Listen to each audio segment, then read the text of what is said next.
Welcome back to Mind Your Heart. Welcome back. I'm your host, Emily. And I'm your host, Trina. It's nice to see you. Nice Trina. to see you too, Emily. My sweet baby girl. If you missed last week's episode, go check it out.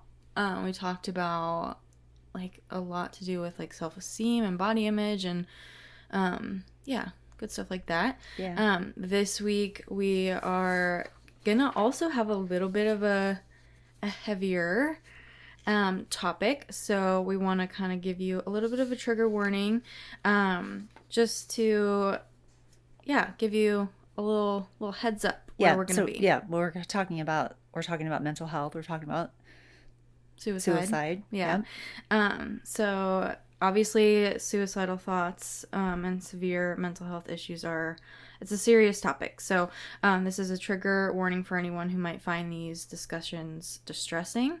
Our goal obviously is to bring awareness and provide us support and resources, but we understand that this is a conversation that can be really hard for some people, even for us. If you think this episode might negatively impact you, then we encourage you to prioritize your mental health and consider skipping this episode or listening with someone who can offer you some support. Absolutely. Your well-being is our top priority. And if you find yourself struggling with any of this or at any point, then make sure that you pause the episode, reach out to a mental health professional or a trusted person in your life. There's lots of different resources, and there isn't even a suicide hotline. Yeah, it's 988. In the United States, the mental health crisis hotline is 988. If you are in like immediate danger as well, you can always call 911, of course. And then there's also a crisis text line where you text START, START, to the number 741-741. So that's START to 741-741. We'll have those resources along with some other resources in the description as well if you wanted to check any of those out. All right. So we're going to start with our highs and lows. Yeah. All right. So start with your low so we can my end low. on a high note. Okay. So my low actually has to do with this topic. Mm-hmm. I have to explain that story, but I guess I'll explain that story after I share my low. So my low was that, I'll just give this brief version. Because that's my low too. Okay. Yeah, I had I had a neighbor that was actually. That's not my low. But yeah, I had a neighbor that was killed. Yeah. By her son, and then he killed himself. So I'll explain a little bit more about that in a minute, but I spoke to her ex-husband who came to the house, who was also the father of the son. I spoke to him, and it was sad. It was hard. I felt like I felt like I was supposed to have the conversation. Like I felt like it felt like a divine intervention for sure. He needed it too. I can tell from the conversation. I think that he needed someone to listen. I definitely feel like he needed someone to listen. Someone that was completely outside of unbiased. Yeah. And so that was hard. It was sad. Mm-hmm. So that was definitely my low. My high, on the other hand, is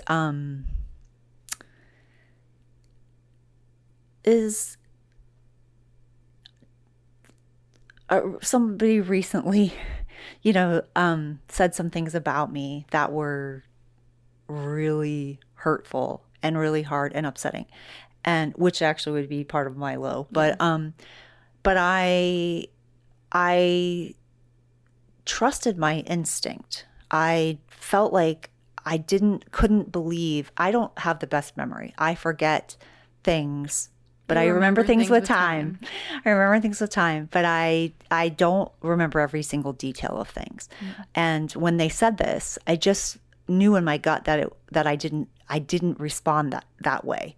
I couldn't have done that because it doesn't feel like it's me. Mm-hmm. And they kept telling me that I was this way. And I'm like, but I'm not this way. It was like having a nightmare. Mm-hmm. It felt like a nightmare. Yeah. Like it was so contradictory to the way that I feel about myself. And I'm like, and what I hope to put out into the world. Mm-hmm. And so I just couldn't believe it. So I was like, I felt like I had to like prove it to myself. I had to see for myself. So I like had to investigate, which sounds crazy. I had to scroll through 4 years of text messages, and I didn't actually respond in the way that I was accused of. And I responded with love and compassion. And I'm like, I was so relieved, but at the same time, I'm like, I also have to like believe in myself and know. I mean, I have lots of faults. I can be insensitive. I can ruminate on things when I'm like focused on something or hyper focused. You know, I think that comes with ADD, being hyper focused on things, having a hard time letting things go. But you don't have to list all the things that like are your flaws. No. Yeah, you're right. Because you did trust your gut. I This is did. your high. This is my high. You're right. I did. I trusted my gut. I couldn't believe what someone was saying, no matter what kind of place they have in my life. Like I couldn't believe it about myself. Mm-hmm. And I was relieved to know that I could trust my gut. Yeah. So that's my high. Yeah. My low was, I mean, it has to do with you, but not like in a, like you did something wrong. Yeah. It was because all of this was happening, like obviously you were feeling really low, like you were down, you were upset, and I knew that. And you had texted me and you said, I think you said like I need to talk to you. I need to talk to you. Mm-hmm. Yeah, which like, first of all, is a very ominous text to text an anxious person. I'm sorry. And I texted you back, I think like maybe 10 minutes later. It was no more than 10 minutes later. Because I was in a coaching call with someone. And I was like, are you okay? Like, at first I was like, did I do something wrong? Like, I literally went into Slack and I was like, did I miss something? Like, maybe she said something on a business level or like... and I was like, I don't think I did. Like, I finished this. And, like, my head was, like, going all over the place. And I was like, okay, well, I had called you and you didn't answer. And I was like, okay, well, like, that's weird. Like, it was not that long ago that she said this. Like, because of my ADD. Yeah. First of all, I texted that, like, I need to talk to you. Not like, I need to talk to you. But, like, I don't know that. Yeah. No, because I know. I'm reading it like, I know. I need to talk to you. It was like, just that I had just discovered, and I was like, I got to talk to her. Yeah. I need to tell her this, this is what I found. But then, whoop, squirrel. Yeah. And I was like, oh yeah, I have a meeting. Let me jump into that. Yeah. And so I wasn't even paying attention to my phone. I'm sorry. I'm justifying. And so I texted Jackson and I was like, have you heard from Mom? And he was like, no, why? Like, he's like, but he was like, I did talk to her the other day and she just seemed like upset. And I was like, okay, well, like, I knew she was upset, but like, is she like really upset? And then I called Nanny and this whole time I'm texting Jake, like, I'm freaking out, like, I don't know what's wrong. I called Nanny and I'm like, have you heard from Mom? She was like, no, like, why? And I was like, well, could you try and call her? Like, she texted me, I tell her what happened. She texted me, she's like, she didn't answer, but like, maybe just give her a couple more minutes and then call her. And she's like, and if she doesn't answer, then maybe just go over. And I was like, okay. And like the whole time, like, I'm thinking back to this really scary time, like right after the divorce, when we like first moved in to the house that you lived in, and you were like on the floor in the bathroom, like sobbing, like it was like nothing was there. Like, I was like looking at you and like you were like not there, like, and I was afraid that you were gonna hurt yourself. Yeah. And that's what I was picturing in my mind. I was like, oh my God, like, she needed to talk to me. Like, I didn't answer right away. Like, she's not going to be okay. Like, I need to, like, go over there right now. I literally, like, I started putting on my shoes. I was like, let me take Daisy out so that way if she needs to stay here for a long time that she's not going to, like, piss all over the house. I, like, text Jake. I'm like, he's like, do you want me to come with you? And I was like, I was like, sure, yeah, like, but you just meet me there, because, like, I'm gonna go. Yeah. And, because then I was like, okay, I'll call her again, like, didn't answer. And, like, I, like, just finished tying my shoes, and I was about to go out the door, and then you called me, and I was like, like, it was like, oh, thank God. Like, I was so scared. So that was my low. That's terrible. Yeah, I was like I was just concerned. Like, I didn't know. Yeah. Yeah, I was scared. So that was my low. And we can talk more about that as we get into the episode. I think we need to, because yeah. The fact that you would even, like, that your mind would go to that so quickly is Well, first I was like, I texted everybody. Yeah. Because I was like, yeah.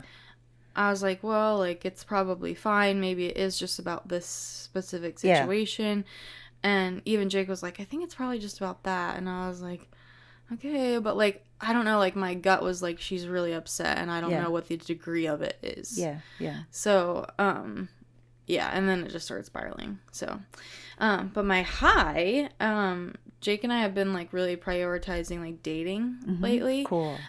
So, like, every week we'll, like, go on a date. And that's just been, like, really nice. Yeah, that's nice. And I told him, I was like, like, I mean, when we first started dating, we started dating at a camp. So we didn't, like, it's not like he came and, like, picked me up. And stuff like that. Yeah. And then when we got out of camp, we basically lived together, like, right away, which, like, sounds crazy, but, like, I mean, it is kind of wild, but, like, we were just so, like, close for those months that we were at camp. But, like, he lived at your house with me. And so, again, like, he didn't, like, pick me up for dates. Like, we just went on dates. And so I recently told him, I was like, I want you to, like, woo me. Yeah. Like, yeah.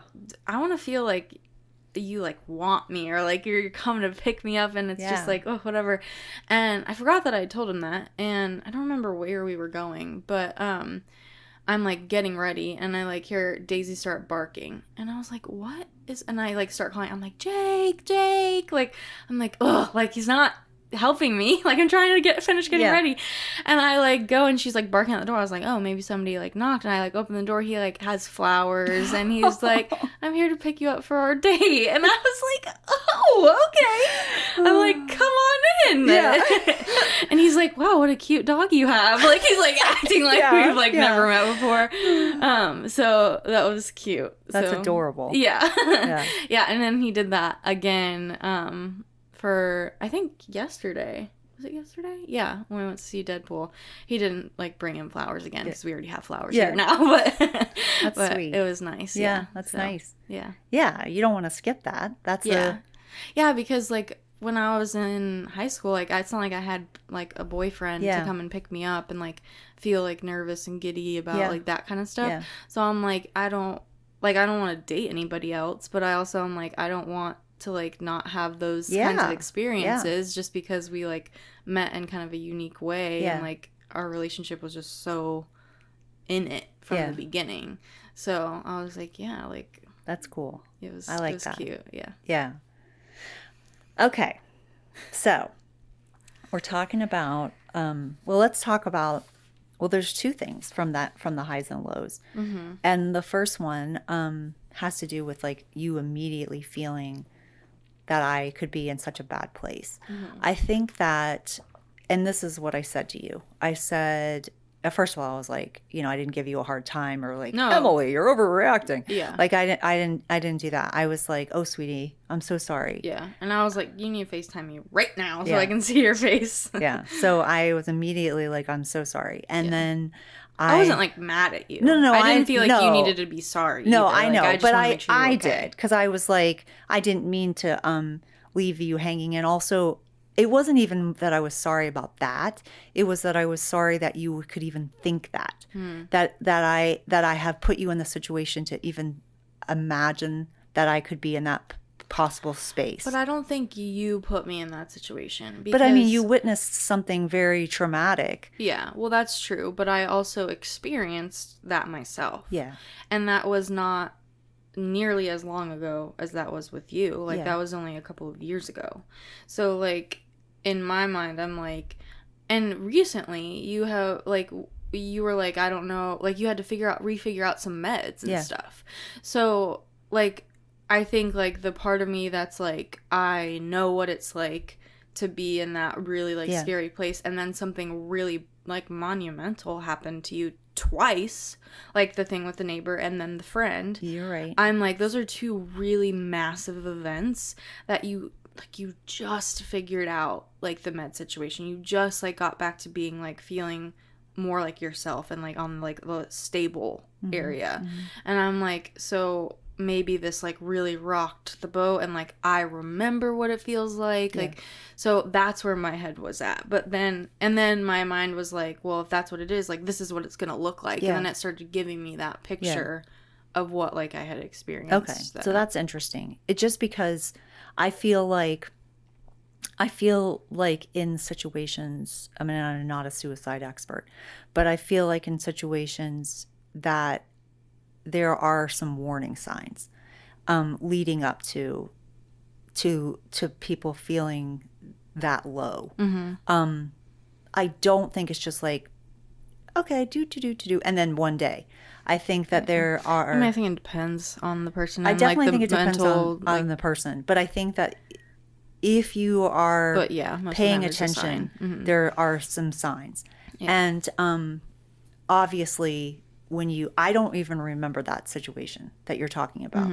So that's crazy. Yeah. Like, I don't remember that. And not even you telling it, can I remember that? I can like picture it so vividly. And that is, I do feel terrible for you witnessing that. Now, I have always believed that you should be honest with kids. I think kids need to know that sometimes there's highs and lows, and that you have feelings, and that's how you have to work out feelings. I do think that.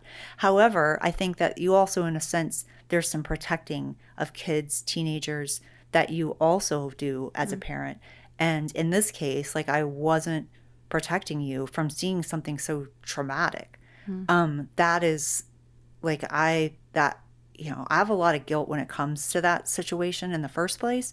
And so this is like another thing where I'm like, oh, great. I was like on the floor. But that's so hard because like when you're in it. It was so hard. It was just a terrible time of life when you're in it. Yeah. It's also when you're in that state of mind. I don't think rationally. I was going to say, you don't think rationally. And also, I don't want to put any pressure on people, because when you are in that state of mind, you are barely surviving. Like you are trying your best to think about your children and everybody else.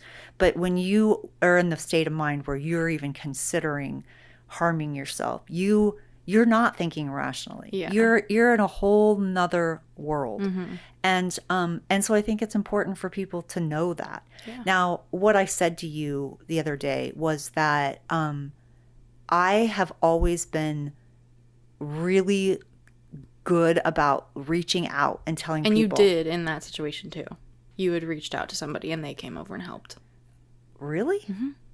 Yeah, I had gotten you into bed, and like they came over, made sure you had like taken your meds, like made sure you had like water. They like sat with you. Who is this?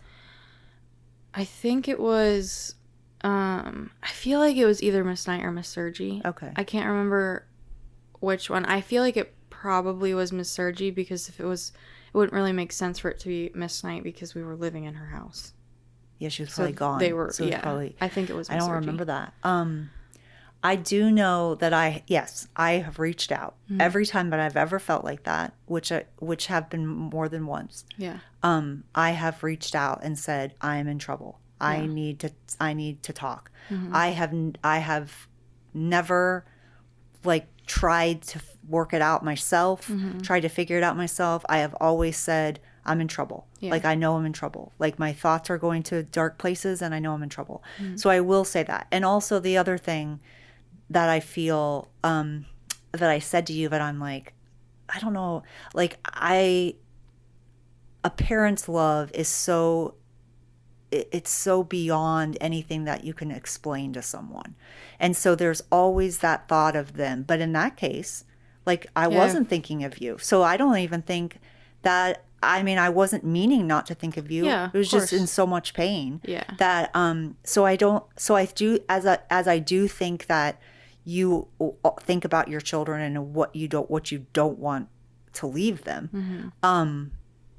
I also think that you can be in such a dark place that you can't see. Mm-hmm. You can't You see. think it's better for them, or you Yes, you think think, what? yes, you've Yeah. rationalized it in your head somehow that they Mm-hmm. would be better off without you or whatever. Yeah. And so I think that I just haven't felt that way in so long Mm-hmm. that I'm like, well, I haven't given them any signs that I've felt to that point, Yeah. but I have felt I that feel way. like with before like the medication like adjustment Yeah. stuff, like you were like, I feel very low. And like you had Yeah. said that to me, and I was like, all right, well then I'm gonna be on alert. Like, Okay. so I felt like that was like my All right. just like and then I mean like you've not been like that since Yeah. then. That's been months now, but It's interesting because it's like for me, as soon as like the like adjustments are made, I can't even remember. I'm like, oh yeah, I did feel that terrible. like That's I was worried about you during that. Yeah, which is understandable because Yeah. I was having a hard time. Yeah. And that's why I think it's so important to be like under the care of a psychiatrist or taking medication, being willing and open to like experimenting with medication is because I feel so much better. Like the thought of that sounds irrational to me. Like the thought, I was like, where is this coming from? That's how I feel because I feel so much better. Yeah. But you're right. It hasn't been that long since I have felt really low and down and like angry. Yeah. So, which is another thing. Like my depression comes out as anger sometimes, and I get mad. Like I'm just mad, and so so it's not even just symptoms or signs of like watching someone be sad or isolated or it can also be anger. So I think that that's an interesting or like thing. mania, like that's another. I mean, depression is such a layered For sure. thing. Yeah. And also it's like educating yourself. Yeah. Like really learn some things about it. It will make all the difference to you and to the person that suffers. Yeah. Well, especially because when you were talking about meds, like for people who are like suffering from clinical depression, like that's a literal chemical imbalance in your brain. That's me. So yeah, I mean, like it's the same thing for me. Like that's why I have to take medication. Yeah. Like it's I don't make enough serotonin. Yeah. Which like You're not doing that on purpose. Yeah, of course it's not like not. I'm like, brain, don't make serotonin. Yeah. Yeah. So or make more. It's not like So that is because there is like a difference between like some seasonal depression for people who are like, okay, like they don't have a chemical imbalance like all the time. Yeah, they can take some medication for a period of time and they can stop. Yeah. And my psychiatrist and I figured out years and years and years ago that I would not be able to stop. Yeah. That it was like taking insulin. And that as much as I wanted my body to produce more of something, it wasn't going to. Yeah. And so I know for me I have to take it. But it was I have felt that way. I have reached out to people when I've been in trouble. And I've also helped people who've been in trouble. So So it's like one really important thing that comes to mind that I don't want to forget to mention is making a contract with people. And that is, it can be a verbal contract. It can be like a written contract where they are willing to at least reach out if they are having any of those kinds of feelings. And they make an agreement with you or a specific person that they trust that they will reach out if they're feeling that way. And I did that for my friend's daughter. And I've done that with a few people. Yeah, I was her person that and I took it very seriously. I knew if she needed anything that I was there. I also spent a lot of time with her. I had weekly dates with her for a while because, I understood. It's like a dark, it's hard for me to think about it right now because I'm not even close to that mindset, but the darkness, it feels like a fog, like you're in a fog, like a fog rolls in and you are in this fog where you can't see. So it's such a, but I'll tell you, I've never been as scared about it as I was when you experienced it. Mm-hmm. That was far more terrifying to me. And how, like, how you can lose people, Mm-hmm. how you can lose them. Yeah. And I remember feeling like, the night, one of the nights that was like really difficult for you. Mm-hmm. I didn't have like, now my phone, like, you call and my phone will Push it through. Yeah, Yeah. it pushes it through. And even on Do Not Disturb, Mm-hmm. because I was asleep. I was Yeah. asleep. And I was like, and I felt so guilty about not being there when you needed me. But I don't want you to feel guilt. I'm not going to try and change your feelings, but I don't want you to feel like that, because I also, like, I did reach out to, like, people who, like, could help me in that Yeah. moment. And Yeah. then I still did talk to you the next day. Like, Yeah. so, cause like, I mean, I reached out to, like, our pastor's wife, like, who's also a pastor, and she is, like, And nanny. and yeah. And because I first called Nicole, and she was, like, walking me through it, because I was, like, in it. Yeah. And she lost her brother to suicide. And she was very helpful, and she was like, you need to, like, call someone, like, who's gonna be able to come over. She was like, if, like, I can come if you want me to. And I was like, no, like, it's, I also, like, when you're in that place, like, you don't want to, like, be more of a burden to people. So I was like, I don't want anybody to come over. Yeah. And then I called you first, and then I was like, I thought you were gonna be asleep because it was late. It was like midnight. Mm-hmm. And then I called Nanny, and by some miracle she was awake. And I think barely, though, because they both came over and they were, like, in their pajamas. And then her and Steve came, and yeah, she just, like, sat with me. And yeah, I know, like, she was very scared too. She was terrified. Yeah, she, like, which, like, I feel bad about that. Like, I feel bad that, like, No, don't. because I know she, like, thinks about that sometimes too, and I'm like, Yeah, but she doesn't get a lot of practice in those kind of moments. I mean, not that you want, but I mean, she doesn't allow herself to think about, like, dark, heavy things. Mm-hmm. Like, she stays in a very positive poly type of mentality. Yeah. She tries to put a positive spin on things. Like, so I think it's, but I don't know if she gives herself enough credit either. Yeah, like, she was very helpful. She was very helpful to you. Like, she was very, she like, was I think there. it was, like, even though, like, yes, like, I called you and, like, I wanted it to be you, like, I think, like, God was like, this is what, like, needs to happen right now. Because, like, you were helpful for, like, the after, and she was, like, really, like, calm and, like, soothing, like, in the moment. Which, like, not that I don't think that you would have been, but I don't know, I just think it's, like, a different, like, it's just a different dynamic. And different. And she just did a good job. And, it's funny because I never thought in any of the other times that I would call her, because I didn't know if she could, like, give me what I needed in that moment. But she definitely, she has. I mean, one of the times for me, I remember this wasn't even, I mean, I lived in the house I live in now. So, had gotten into a very upsetting argument with Jackson. I was extremely triggered. I felt like I was arguing with your dad. I literally felt like my reality was warped. I actually at one point said something to him that I would never say to Jackson, but would maybe say to your dad. In an unbalanced state of mind, which is what was happening. And I remember being, like, so ashamed of myself, and going into my closet and just laying in there crying and being like, I don't want to be here. And calling her, and she just stayed on the phone with me until, it's not like you snap out of it, but it's like, no, until you can get to a place where you're at least not on the edge. Yes. And so it was very comforting. And I just remember her being really comforting. It is scary it's scary. Like, this song that Noah Khan, Call Your Mom. Like, I remember when I first realized, I had to find There we go.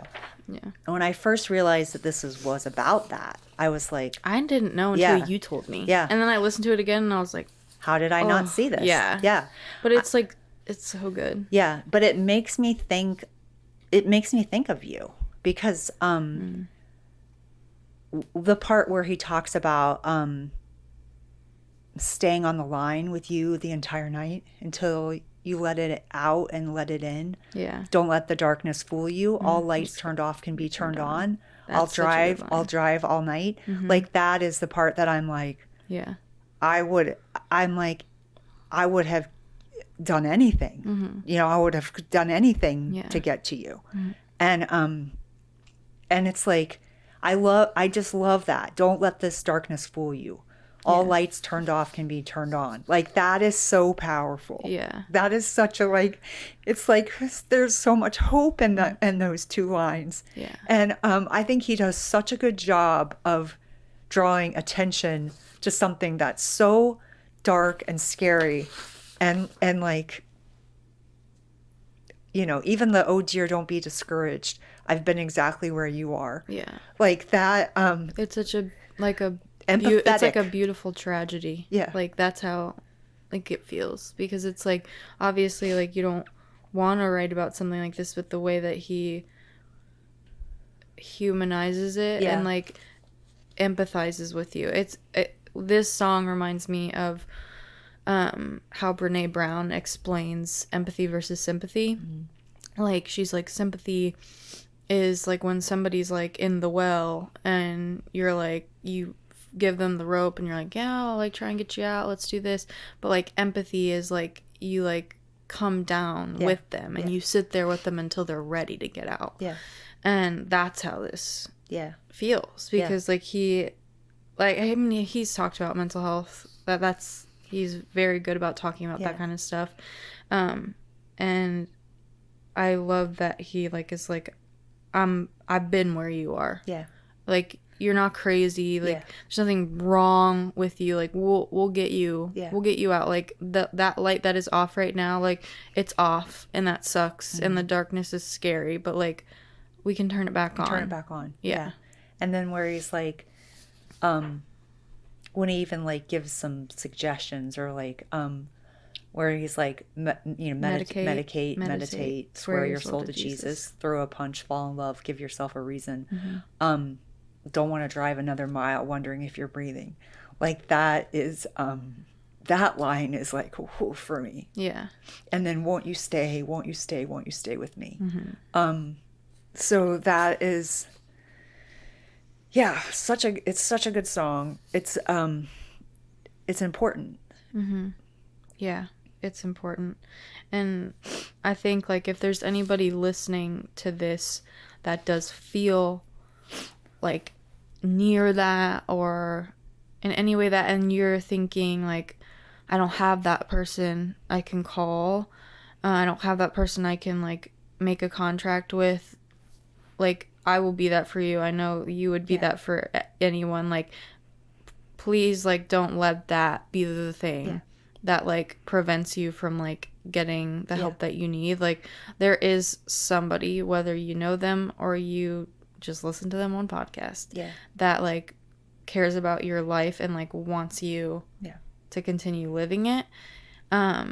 We have an email that you can reach out and we can figure out how to contact you, like giving you our number or whatever it is. Like know that like this isn't something that you have to do alone, because it feels so lonely. It's so lonely and scary, and I just remember it like hurting so bad and like just not really knowing like anything else would help. But like there is like there, and one thing I used to say is, or I used to hate when people would say to me like, oh, like it'll get better, like it'll be okay. Like that was so irritating to me, because I'm like, you don't understand. Like, and I'm not saying that like all your problems are gonna be solved and everything's gonna feel great and wonderful, but like if you can just take one small step at a time and like ask somebody to take it with you,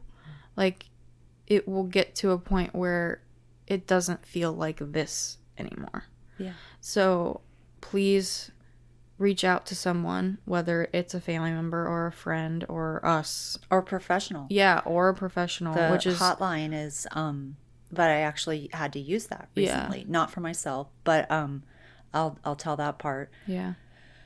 My neighbor, as I mentioned in the beginning of the podcast, my neighbor was shot outside of her house. And I like, I live in a gated community that is like in a rural kind of area. Yeah. So it's not like it's not a place you would expect there to be a it's not murder a high suicide. crime. Yeah. Situation. And I had just been outside. This is a neighbor that I share the lawn with. Like, our lawn is connected together. And I knew her. We knew each other. Like, I've been living there for 8 years or something like that. Yeah. And I knew she was divorced. I knew she had been through a difficult divorce. I knew that she had kids. She lived there with her son. I got the sons confused often, but like, I lived there with my son. I mean, this was after you were gone. Yeah. And she and I spoke a few times. We weren't friends, but we weren't. I mean, she was a great neighbor. And I had just seen her in the last couple of months, and she had been, I thought, sick and home, and she was like really sweet to my dog, and then her mom met the dog, and like, so it hadn't been that long since I've spoken to her. Yeah. And then Kobe and I had just been outside when I was talking to my brother on the phone. We came inside, and we were, I thought I heard a loud crash. And then, and Kobe was just freaking out. Kobe was freaking out. And I was like, what are you doing? I'm talking to Dex. Please be quiet. Yeah. And I had my AirPods, so I had noise canceling. And then I thought I heard a firecracker. And I'm like, was that a firecracker or was that a gun? And it was more than once. So I was like, what's happening? Well, I still continue to try to get Kobe to be quiet, and I'm still talking on the phone. And then he went ballistic. And there was a police officer walking by my window with crime scene tape. And I was like, what is happening? And so I opened the door, and I saw my neighbor on the ground, her legs on the ground. Like, I was like, is she laying in the driveway? And like, my brain was not connecting the dots. I was because like, you don't expect that. No. And I thought she was just laying out in the driveway in the sun, because she has done that before. Yeah. So I was like, there she's in the driveway. Yeah. But then I was like, but there's all these police cars and the crime scene tape, and I'm like, what? Like, something is not connecting. And then I got a text from my neighbor that lives a couple houses down, and she's like, don't go outside. There's 2 dead bodies. And I was like, oh my gosh. And so I'm like, don't know what to do. I don't know what to do. I'm like, and she's like, I think it's the boyfriend. And for some reason, I just knew it wasn't. I just knew it was the son. And so I looked, and I was like, it's the son. And that's just, it was just such a tragedy. And then the bullet, there was a bullet hole in the window right across from where I keep Kobe's pool, which was so terrifying. Yeah. And just the thought, like, if we had been outside, she had come outside, I guess, I don't know if he fired the gun in the house, but she had come outside to get away from him, I'm assuming. And then he shot her in the driveway, and then he turned the gun on himself and shot himself. So he was in the driveway. She was kind of towards the sidewalk. He was in the driveway, and it was just like, and then like the guilt. I felt like guilt the next day. First of all, I was in shock. Like, I was definitely in shock, because you and Jake wanted to come, and I was like, no, I didn't want anyone to come. I felt like, I remember sitting on my stairs for I don't even know how long. Yeah. Just like, I don't know what to do. And there was like so many police officers outside, and then like we were surrounded in crime scene. I was in the crime scene. Yeah. I was like, because we did end up coming. Jake and I did end up coming. You guys ended up, and I'm so glad you guys ended up coming, because what I think I was just going to go to bed? Yeah. Well, I mean, and also like, we were going to come whether you said yes or not, no anyways. But Jackson, like, I'm pretty sure, I don't remember if he texted me or if he called me, and he was like, you have to go, like, you have to go, like, I can't, like, get there, like, how you can, whatever. And I was like, we're, like, I'm already in the car, like, it's okay. But yeah, when we got there, there was so many police cars, like, it was crazy, like detective cars, undercover cop cars, like police car, like, it was, yeah, it was wild. It was crazy. And I felt like I had to process, like, even talking about it now, I feel really removed. But I didn't feel that way. I felt like very guilty. I felt so guilty the next day because I felt like, I should have noticed. I should have helped her. I could have, like, what if she had come outside? I could have helped her, but I couldn't have helped her. And I could have gotten killed myself. I probably would have been killed because if he was in the state of mind, if I tried to help her, maybe he would have, who knows? But it was I did feel guilty. I felt guilty, and I felt like I wasn't a good neighbor. Like, I know they had gotten into fights. I'd heard loud yelling just a few times, not very many times in the 8 years that we lived next door. Normally they were very quiet and I never saw them. I actually thought she worked at night because I was like, I never see her. And they had Christmas decorations up all year round. So I just thought, I mean, in the house, because I could see the windows because I share the lawn with her and I'm always right there with Kobe. And, but it was just such a tragedy. And then the next day I came out and everything was gone and they were cleaning the blood off the driveway. And so it looks like nothing ever happened, which is also a weird feeling. But they keep sending food, like a company keeps sending food. And I called the company and I'm like, please stop sending this delivery. And I'm like, there's, it's sitting out here rotting. There's flies. And I'm like, this is not good. And they're like, we can't do anything unless we have an email, which was so stupid. I'm like, I have the name and I have the address, and this is an extenuating circumstance. I'm sure you can look it up at any, besides just the email. And so I don't know what's going to happen. Hopefully that will stop. But it's been a while now. Like over a month.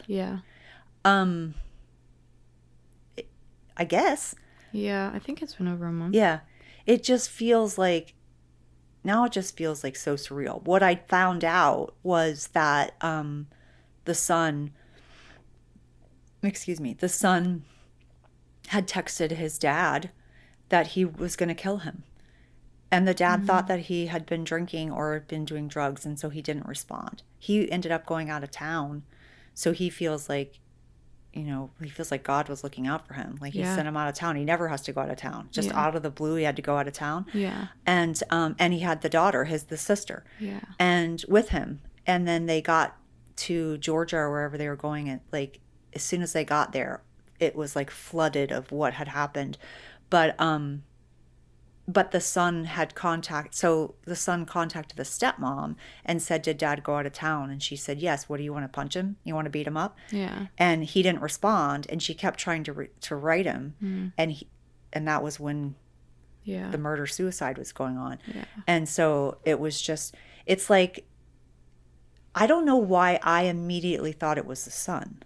That's another thing. Like, I'm like, I always had an uncomfortable feeling about that for some reason, because I don't know why else it would automatically come to my mind. So, but what do you even do? I mean, I know that there's been signs, like, what do you do? Like, nobody, unless you have like a suicide watch, it's not, you don't know what to do. And the police had been at that house, I guess, earlier in the day over a domestic dispute. And so like, there is nothing that you can do. It's just really, there's not much law enforcement does when it comes to mental health either, because there's not really like the resources on that end, at least. And he needed help, and that's what else I was going to say. He was like a very isolated person, according to the dad. They knew that he had issues. He ended up going into the military. He flew a drone. He was part, like, they blew people up. So he came back from the military, like, and that's a thing that I feel like, and I was talking to my hairdresser about this, And she's like, well, they do have help. And I'm like, they don't have enough help. Yeah. We need to have more help for veterans. We need to have, it needs to be a normalized thing too. I think they should have to go through a mandatory debriefing or whatever she called it. I'm like, when you have, And they don't necessarily have quality. No. And when you have gone through a situation like that, then like I think it's a long therapy afterwards. It's not like a short, you go here a couple of times. Yeah. I think that's going to impact you in some way. And when we put our people, our men, our young people in a situation like that, we have to take care of them. Yeah. Men and women. Men and women. And I am only saying men because I'm thinking of this book that I just recently read, which is actually called The Women, because there were women in Vietnam as well. But like it just feels like it is a lot more men than it is women. Yeah. And so, but we have to take care of both. We have to take care of both men and women when they return from something like this. And there just has to be more. And when we have families that recognize that there are problems, you know, we want them to be able to, but there's not enough help. There's not enough help in schools. It's also not attainable. It's not attainable help where there is help because it's expensive. Yes, it is. It's expensive. It's hard to get in touch with good people because they have long waiting lists, or like their first visit is like upwards of $300, or does your insurance take it? No, so now you have to be self-pay. And you're right, we haven't made it more accessible. We definitely haven't made it more accessible. We we just need to do better. I think we've come a long way. We didn't even used to talk about mental health when I was it was like a teenager. Well, I remember when I was growing up and I started going to counseling, Dad told me not to tell anyone. He was like, you can't talk about this at school. And I was like, why? Like, I don't care if people know. And he was like, you just can't, like, people look at you differently. And I was like, I'm not crazy. Like, I just need, like, to talk to somebody. And he was like, you shouldn't talk about it. Like, there's no need to talk about it. And I didn't listen to him. Like, I told people about it because I didn't care what he said. But I remember him, like, being ashamed that, like, I was going to counseling. Well, there was a stigma for him. Yeah. Like, he felt like there was a stigma. I know that was a hard thing for him to consider. But it's not about, it's just, we have to get over that. I think it takes so much more strength to say that you need help and to work through that, because counseling is not easy. No. That takes a lot of strength and courage, because you're you're like dealing with things that have hurt you. Like you're looking and examining things that can be upsetting. It's just so much courage. So I just think we have to do a better job. Yeah. I just wish that there were more things that made it attainable. Like, I think in different countries, they like it's not something like you have to pay for. Like, but they're also like paid really well by like whatever, I don't know, province. It's not called state, but like, you know what I mean? Yeah. It's like those doctors are paid But sometimes, like, I guess I have a friend in Canada, and she says they don't have very good coverage on this, and they have like, socialized healthcare. I think like the Netherlands or something has. Well, they do everything the best way. I know. I was gonna say they also have really good prison systems and really like good schools, stuff like that. And yeah. But it's just, which is another place that we need to be doing this. Actually, is in schools, because we need so much more support in schools than we are given, and teachers and students. Yes. Both. Teachers and students. Because like even helping like teachers as far as counseling for teachers. Yeah, no, that's what I'm saying. Yeah. Like, I feel like because like it's a similar situation to like when you're a parent and you're like wanting to better yourself for your kids. Like, as a teacher, like, you spend hours and hours and hours of the day with these kids. Like, they're going to be able to, like, kids they can read emotions very well. Yeah. So like when you're a teacher and like you're struggling, like, you need to be able to have the resources to be helped and supported, so that way you can do your job the best way that you can for you and for the student. For both. I agree. And kids, they definitely know. I remember when I was going through divorce and this little boy used to come and pat me. Like, he would be like, that's okay. And he would like pat me on the back. And I was Aw. like, thought I was doing such a good job, like keeping my emotions to myself. And I wasn't. Like, he could feel it. Yeah. And I'm like, oh man, he's such a sweet little boy. But I do think, yeah, counseling help, and even like education for teachers on some of these topics, on trauma, on Yeah. trauma informed, care is so important. Yeah. And some of these things that we just don't learn, when we're Yeah. going to school to teach. Yeah, like even as simple as like how like yelling at your class Yes. can be so triggering. Yeah. Because I remember when I was in school and I had a teacher that like we had a very rough class, but she would yell all the time and I was miserable because like dad was loud and yelled, and so like it was like I could not escape that, and like going to school every day was like I was so uncomfortable and scared because it was like I couldn't get, there was nowhere I could be without yelling. Like I knew, okay, well, I'm gonna go to school because and it something's gonna dictates, happen. it like takes over everything. And so then kids that are quiet or well behaved are kind of just, it's a blanket yelling. Yeah. Like everybody gets the punishment, and I'm like, not that which I we know think is even not best people who practice. are in trouble should be yelled at. I don't think that. No, but I I'm don't, like, yeah, just stuff like that. Like even small things. But like it's that. like, again, these are things that we don't like.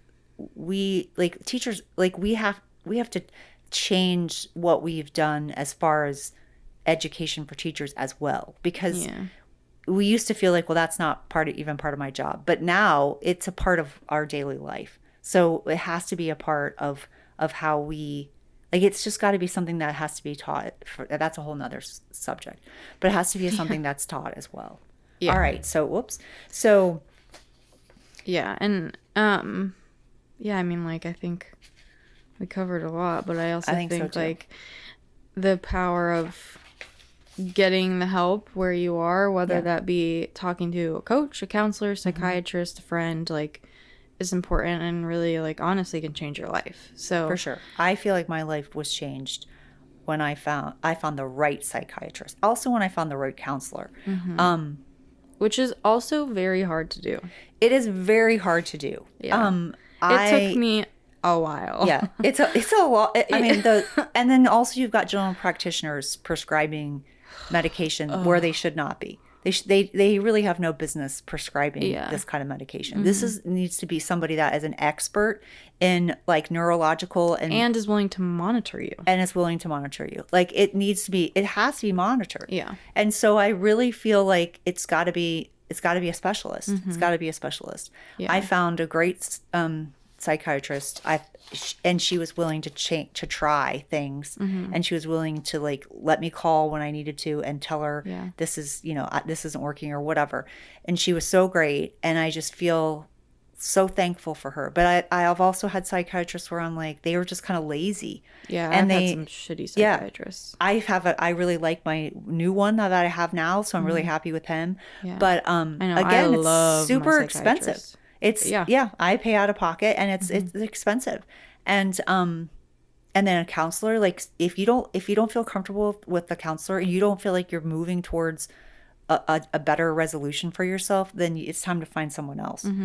Don't be afraid to shop. Sometimes counselors. you don't. It's not a good like fit. dating. Yeah, like you don't connect. You just don't connect with them, because like when I've talked to Jake about, like when he was looking for a counselor a little while ago, he was like, well, I've been to counseling, and like he just was kind of like, yeah, it's all good, like whatever. And I was like, then that's not the right fit for you. Like then that's somebody that's not like listening to like what you need them to listen to. They may be great for somebody else, but it's just not a fit for you. And I'm like, I've been through plenty to know that, like, and also sometimes like you're with a counselor for a little while, and then that becomes not a fit, and then you need to move on to a different level of somebody else who's at a different whatever. So which is tiring, and also feels like a lot when you're in the midst of things.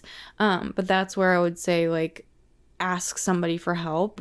Like I have helped people find a psychiatrist. Like I've literally called psychiatrists for people before. Like, because I think it's so important to like figure that out. But I also know how it feels when you're in it. You're like, I can't do one more thing. Yeah. Yeah. It feels like an overwhelming task. Yeah. So like ask somebody to help you. Ask somebody to help you who knows what you're looking for. Yeah. Or at least like that you can explain, and then they can take it from there. Yeah. Because you have to get the help, but it's understandable that it's overwhelming. It's overwhelming. It is overwhelming.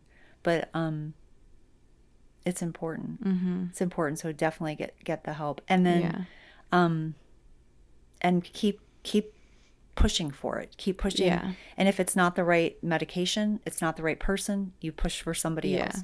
And you have to be an advocate for yourself, or find someone who will be an advocate for you. Unfortunately, you just do. Yeah. And that's hard. It is hard. And then the like something that I have been doing recently in this last year, is mindset coaching. And that has been that's been really beneficial as well. Yeah. Which is different than counseling. For sure. And it kind of has a different purpose, but it's definitely an area that I feel like I needed help with. Like, I know I have all these tools and strategies from my counselor, but I also like it's like changing that self-talk and like loving yourself and appreciating. Those are really important. Yeah. So it's like a combination of all this stuff, but yeah, but and with all of those things, like, you don't have to do it all at once. Like, you just do one thing at a time. And like what I was saying to like one of my friends when she was in this place, she was like, well, I need to get a psychiatrist, I need to take these meds, I need to do that. And I'm like, what you need to do first is a Google search. That's all you have to do. Just Google psychiatrists in your area. And then I'm like, and then send it to me, and then we can go from there. That's it. Like, it's kind of like that episode of Friends where, like, Chandler and Monica get married, and Chandler's, like, freaking out, and Ross is like, okay, well, we're just going to take it one step at a time. We're just going to go take a shower. You know how to shower, right? Yeah. And he was like, yeah.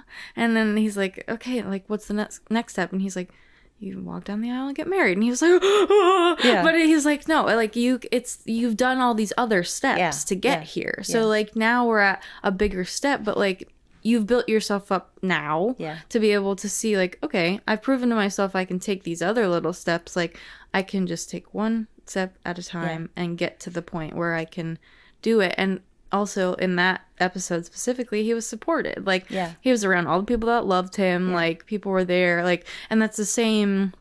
It's the same in this situation. Like, even when you think there's someone, like, there's no one that is there that loves you, like, there is someone.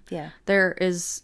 And if you feel like you don't have that, like, I love you, I care about you, I want you to stay, I want you to take one more step, so, like, count me as the one that loves you. So it doesn't have to be so overwhelming. And, like, eventually you'll get to the point where, like, I have a psychiatrist, a counselor, and a mindset coach, and I got all this stuff down. Like, it'll be so good. So, but you don't have to think about it it's all like step, that. It's one step at a time. Yeah. And it's worth it. It's worth it. And and I also say, when people think, like, I don't want to take medication, would you tell someone that needed insulin that they shouldn't take medication? So it makes a tremendous difference. For sure. It's like, it for sure is life-changing for me. Yeah, well, for me too. I mean, I've taken freaking every medication under the sun, and even done TMS therapy. So like, but then, like, I finally found somebody that was able to help me figure it out. But if I feel like whenever people are like, I don't want to take medication, I just am like, what is the reason? Like, I'm just curious, like, why? Like, is it because you're afraid of what people are gonna think of you? Like, are you afraid of, like, we still have like stigmas, though, that we have to work through. And also we have some limiting thing, like, because I have a depression diagnosis, I can't get life insurance. So those kinds of things, we have to push back on that. We need some reform. Like, you can't get life insurance. I'm under the care of a psychiatrist. I'm not in danger to myself. I need to be able to have life insurance. Like, that is, so I think we've got those kind of things. And, like, you can't go into the military. There's like things you can't do if you have a certain diagnosis or Yeah. you have ADD. You can't go in the military. Like things like that. Yeah. So I think that there's some reform that needs to take place For as sure. well. And also I think if you're feeling alone, there are so many people that deal with this openly that it's finding those people, listening Yeah. to what they say, because you will feel so much less alone. You're like, Yeah. oh, I totally understand how that feels. Yeah. Mm-hmm. So I think that's important too. Yeah, for sure. And there's places to do that. I mean, for example, here, I mean, like, I'm sure if there's a couple people that commented in the comments, like, there's going to be somebody that's like, oh, yeah, I feel that way. Or, like, I don't even have to check. I am sure that there's a Facebook group for Yeah, it. yeah. Like, there's Facebook group for freaking everything. So there's that. Or a Reddit thread. Like, there's so many things now. Like, social media can be, like, poison in some ways, but it can also be so good at like the purpose of social media is to connect people, so use it for that. Yeah. Like there are things that can connect you to people who feel the way you do. So yeah. All right. Thanks for being here. We hope you continue Yeah. to be here, and if you need support, let us know. In the description, we will have a link to a little free coaching opportunity. So if you have questions or need coaching on something, you can fill out that form, and we will reach out to you and go over it on the podcast. And then we'll also have all of the mental health resources that we talked about listed in the description, along with some other ones for maybe some more specific purposes and just links and stuff like that. So if you want to check those out, then they're there for you. But we'll be back next Monday. Hope you have a great day.